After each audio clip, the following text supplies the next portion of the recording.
There comes a moment in every thinking man's life where he must choose between being loved or being unshaken, between keeping his heart soft or keeping it guarded. And that moment usually comes not in triumph, but in the wreckage of one betrayal to many. Emotional coldness, society labels it as a flaw, a dysfunction, something to fix. But what if I told you, it's not a malfunction, it's a mechanism. A defense not against love, but against erosion. Because when you feel everything, all the time, you don't become more alive, you become more exhausted. Every look is a threat, every word is a trigger, and every silence is a rejection. You bleed for things that weren't meant to cut you. And one day, you wake up emptied. Here's what they never told you. The world rewards the composed, not the emotional. The restrained, not the reactive. The one who walks away in silence, not the one who begs to be heard. They called you distant, cold, unavailable, but they never asked what made you that way. No one is born emotionally cold. That level of detachment is earned through a lifetime of being let down. So you learned how to feel, privately, how to cry, silently, how to suffer, stoically. And when it got too much, you didn't explode. You disconnected, not because you don't feel, but because you feel too much. And in this world, that's a liability. You became colder, not out of cruelty, but out of survival. Because if your empathy is limitless, so will be your wounds. If you always explain yourself, they'll always take more.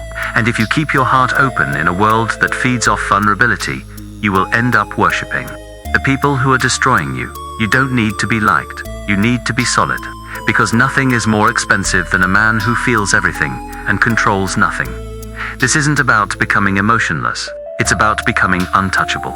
So ask yourself this: have your emotions been leading your life, or leaking it? Let's make one thing clear. Emotional coldness is not numbness. It's the redirection of heat.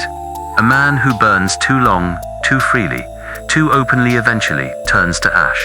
So some men redirect the fire inward. They build silence around themselves, like armor. They learn to breathe through chaos, to walk through storms without broadcasting the thunder in their chest.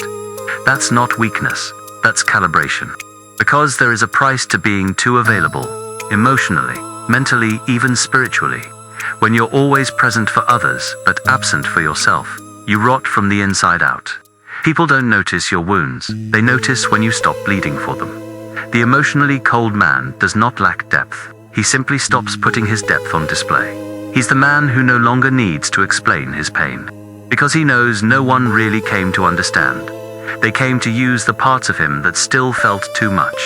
You don't become emotionally cold because you don't care. You become cold because your warmth was abused. Because you gave and gave and gave. And one day realized they weren't listening. They were extracting. So you stopped bleeding for applause. You stopped melting at every smile. You stopped waiting for someone to rescue you from the depth of your own empathy. You saved yourself. And in that stillness, something remarkable happened. You began to see clearly.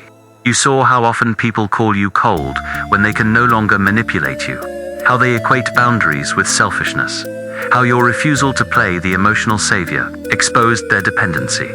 And here's the brutal truth. Some people only loved the version of you who didn't love himself enough. They preferred you soft, confused, and generous to a fault. Because the colder you got, the more they realized you were no longer theirs to control. The emotionally cold man isn't broken, he's forged, and every scar he carries is a negotiation he refused to make again. But the question remains, is it possible to be emotionally cold and still remain deeply human? Yes, the answer is yes. If you understand what emotional coldness truly is, it's not about becoming a machine. It's about no longer allowing your emotions to be used against you. It's about remaining grounded, even when the ground itself tries to shift beneath you. Because let's face it, the world doesn't reward the man who feels too deeply. It punishes him. The man who breaks down every time he's betrayed, gets betrayed again. The man who over-explains himself, gets misunderstood even more. And the man who wears his heart on his sleeve ends up empty. That's why some men learn to protect the most sacred parts of themselves, not by shutting down, but by evolving. They learn to observe more than they react, to listen more than they speak, to respond with calm instead of chaos. They become a fortress, Not because they want to keep everyone out, but because they know what it cost to let the wrong people in. And here's the irony. This emotional coldness, it doesn't distance you from humanity. It connects you to it through clarity. Because once your emotions stop clouding your judgment, you begin to see people. Not their masks, not their stories, but their intentions. And that is how survival becomes strategy. How defense becomes dominion. You don't stop caring, you just stop bleeding for what won't heal with your sacrifice. You don't stop loving, you just stop giving your heart away like it costs nothing. You don't stop being good, you just become dangerously wise about who receives that goodness. So the next time someone tells you, you've changed, you're colder, you're distant, smile, because they're not mourning you, they're mourning their access to you. This isn't about bitterness, it's about boundaries. This isn't about shutting down, it's about showing up, only for what honors you. So now, let me ask you, what would your life look like if you stopped apologizing for your emotional boundaries? Would it be colder? Or would it finally feel like home? Welcome to power. Welcome to clarity. Welcome to you.